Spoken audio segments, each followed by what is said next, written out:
Welcome to another video for valuation of bonds and shares. In this video, we'll understand the concepts of yield to maturity for a bond. Now, the yield of a bond can be calculated in three different ways. These three different ways are: 1. Yield to maturity. Second, yield to call. And third is current yield. So in this video, we'll focus on yield to maturity. Now consider the case of the following bond. The face value or par value is 1000 rupees. Coupon rate or interest rate is 10%. The tenure is 14 years. The market price is 1494.93 rupees, and the bond will be redeemed at par. So the bond will be redeemed at par means at maturity the investor will get back the par value, which is 1000 rupees. So as you have already understood from the previous videos, the buyer of the bond will have to pay rupees 1494.93 to the seller.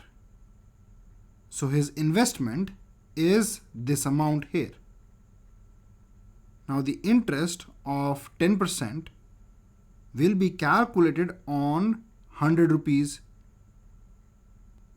and that is the amount which will be paid back to the investor. However, the investment from the investor is this amount here. So we have to find out what is the rate of return that the investor is going to get on his investment of this amount. The returns will include 10% of 1000 rupees as the interest and the maturity value which he is going to get at the end of the tenure. Now this rate of return that we are going to find out is known as the yield to maturity. So basically, what will be the yield of the bond till the time it matures?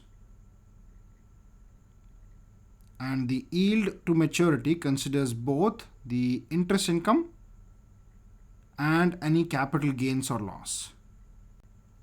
So let us represent this bond on a time scale. So as shown on this time scale, basically the interest that the investor is going to get will be 10% of 1000, which is 100 rupees at the end of every year. And at the end of the tenure, he will also get back the maturity value, which is 1000 rupees. The market price of the bond which the investor will have to pay in order to buy the bond is 1494.93. And we have to find out the yield to maturity or the rate of return. So the yield to maturity or rate of return will be the percentage at which the discounted value of the returns equals the investment. So basically, the present value of all of these cash flows needs to be found out,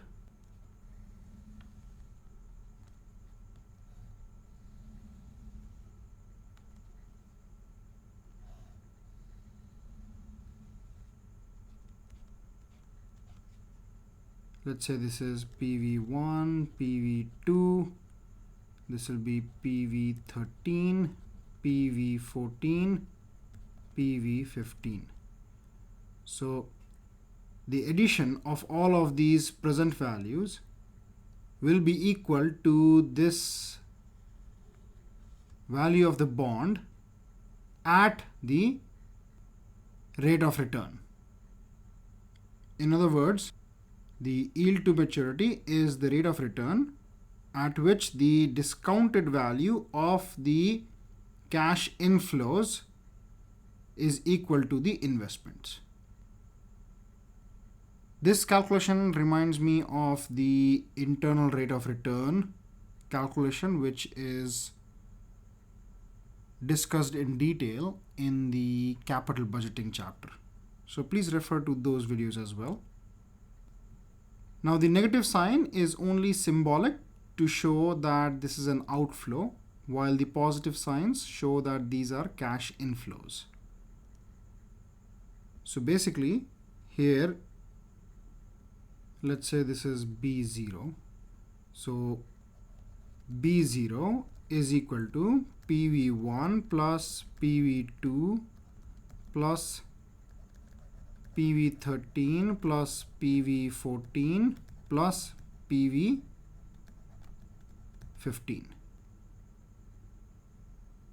Now the value of B0 is 1494.93, and this is equal to 100 divided by 1 plus YTM plus 100 divided by 1 plus YTM square and so on, plus 100 divided by 1 plus YTM to the power 13 plus 100 divided by 1 plus YTM to the power 14 plus now the maturity value, which is 1000 divided by 1 plus YTM to the power 14. Now this will have to be calculated by trial and error method, and the value that you'll get for yield to maturity is 5%. Now I want to talk about a very interesting fact here. So let's go back to the time scale. Now we have this as yield to maturity, and in the videos for bonds with maturity we have kept this as KD, which is the required rate of return. Now the interesting fact is that the yield to maturity is generally the same as the value of KD, which is basically the market rate. Because basically this value here, 1494.93, gets decided by the market rate. So as we had seen in the videos for bond with maturity, in order to find the present value of the bond, basically we discount the cash flows which are going to be received by the required rate of return or the market rate. So whatever rate is prevalent in the market or being offered by other bonds. Now once you have achieved the present value of the bond, now we are trying to find the yield to maturity. Now yield to maturity is again the same thing. We are equating the present value of the bond with the future cash inflows of the bond, and the rate which makes them equal is the yield to maturity. So basically these two will be the same. Now we can also have the case of a perpetual bond.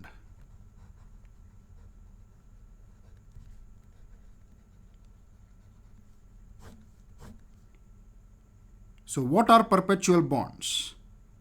A perpetual bond is a bond with no maturity date. These bonds are not redeemable but keep on paying a steady stream of interest forever.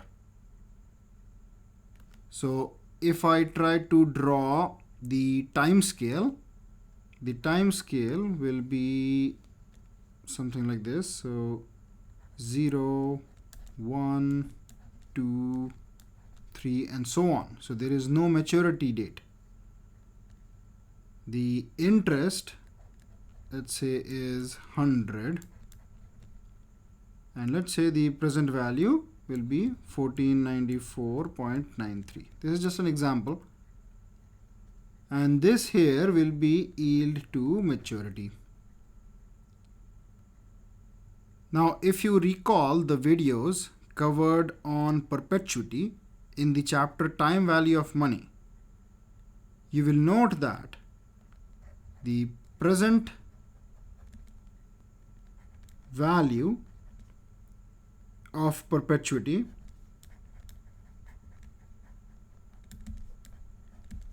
is equal to the perpetuity amount divided by interest rate.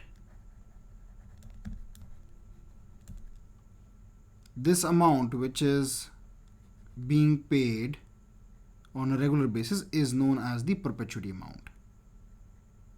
So basically in our case, this is nothing but the present value of the bond,